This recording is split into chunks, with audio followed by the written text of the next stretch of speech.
tous, bienvenue sur Liberty TV. Je suis ravie de vous retrouver pour un nouveau numéro de Rendez-vous Conso. Je suis toujours en compagnie de Monsieur Van der Kamel, le directeur général du CRIOC. Bonjour. Bonjour. Merci beaucoup d'être avec nous. Alors, on va une fois de plus vous poser une question. Nos téléspectateurs se posent beaucoup de questions pour savoir tout ce qu'il faut éviter, toutes les arnaques à éviter quand on est en vacances. Je vous propose tout de suite de l'écouter.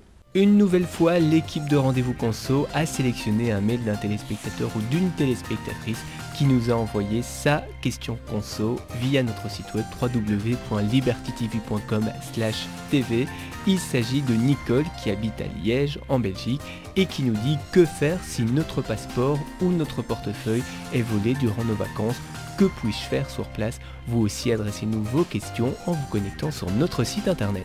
Voilà, donc c'est quelque chose qui malheureusement arrive de plus en plus souvent, ou en tout cas très souvent. On me vole mon portefeuille en vacances, que dois-je faire?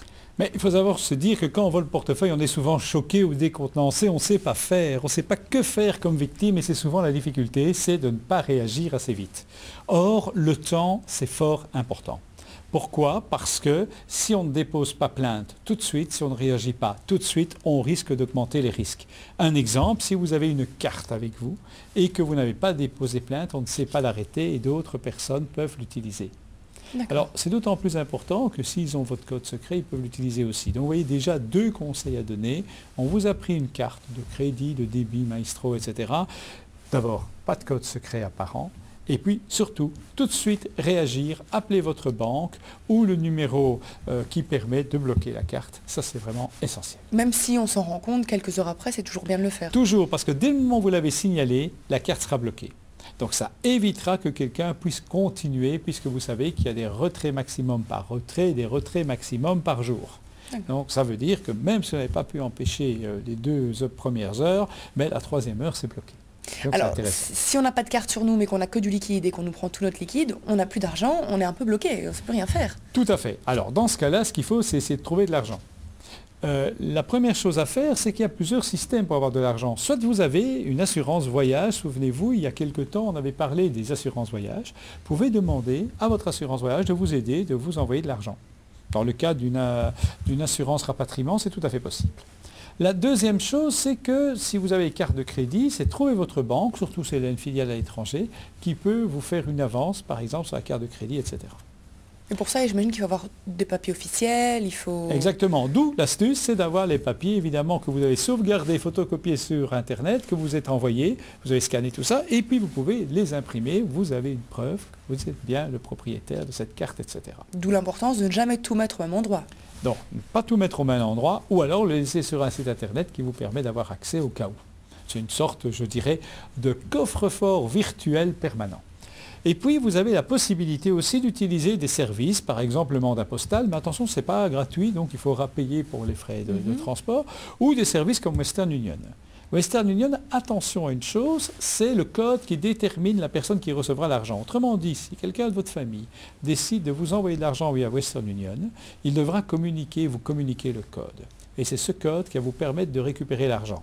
Donc, s'il le communique à quelqu'un d'autre qu'à vous, si quelqu'un d'autre l'entend, que ce soit quelqu'un qui est près de vous ou quelqu'un qui est près de lui, et que cette personne se présente avant vous chez Western Union, ben, vous avez compris qu'elle peut retirer l'argent. Donc il faut faire très attention, mais c'est souvent un système très rapide pour bénéficier d'une avance à l'étranger. Bien sûr, ce n'est pas gratuit non plus.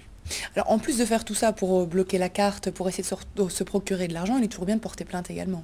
Alors, avant tout, c'est porter plainte, c'est-à-dire, moi je dirais le premier geste, c'est arrêter les cartes, donc appeler la banque pour faire bloquer la carte. Deuxièmement, c'est déposer plainte, comme ça il y a bien une preuve officielle. Et puis ensuite, n'oubliez pas, recevoir de l'argent pour pouvoir retourner chez soi, mais surtout quand c'est votre billet d'avion, ce sont des choses qui se trouvent, etc., on peut appeler la compagnie pour l'avoir. Mais alors, une fois rentré, n'oubliez pas que vous n'avez plus vos documents. Et donc, il faut les faire refaire. Votre permis de conduire, votre carte d'identité, si tout ça a été volé, vous devez les faire refaire. Parce que dans le pays où vous êtes, vous avez demandé au consulat de vous imprimer, enfin de vous donner un document provisoire, qui ne vous donnera d'ailleurs que si vous avez déposé plainte à la police, mais après au retour, c'est bien un document provisoire. Donc il est nécessaire de demander de réimprimer les documents. Alors il y a beaucoup de téléspectateurs qui nous ont dit aussi, suite à ça, que même si on portait plainte à l'étranger, ça ne donnerait jamais suite à quelque chose, puis de toute façon on quittait le pays après, et que donc c'était parti dans les oubliettes. Oui, c'est-à-dire qu'on n'est pas sûr qu'on va retrouver le voleur. Mais ça a un avantage de déposer plainte, c'est que comme ça, vous avez la preuve qu'on vous a volé vos documents. Donc si par hasard on retrouve un passeport volé, des choses comme ça, on saura qu'il est référencé. Donc je n'ai pas dit qu'on va coincer nécessairement le voleur qui aura peut-être vendu, mais on ne saura pas utiliser votre identité et vous faire passer pour quelqu'un d'autre. C'est d'autant plus important que maintenant par Internet on demande de plus en plus les identités des personnes et quand vous donnez une information, ça risque d'être très dangereux, on risque de voler, d'usurper votre identité pour obtenir d'autres choses. Alors certaines personnes qui nous disent aussi qu'elles ont peur d'aller à la rencontre de la police si elles ne parlent pas la langue. Oui, c'est vrai, mais il faut savoir que de plus en plus, la police dispose de personnes qui se débrouillent dans les autres langues. Et si c'est vraiment un sérieux problème, sachez aussi que les consulats peuvent quelquefois aider. Bon, maintenant, en Europe, on a vu comme ça des policiers d'autres régions d'Europe être présents pour justement assister les touristes. On a vu comme ça des policiers belges se retrouver en Espagne pour aider les touristes belges un peu perdus en Espagne. Et bien voilà, donc il y a toujours des personnes qui sont là pour vous aider. Ne l'oubliez pas, en tout cas, quand vous êtes en vacances. Et puis, il y a le site internet crioc.be sur lequel on retrouve toutes les informations et plein d'autres histoires qui sont arrivées à d'autres personnes. Donc, vous inquiétez pas, ça n'arrive pas toujours quand même.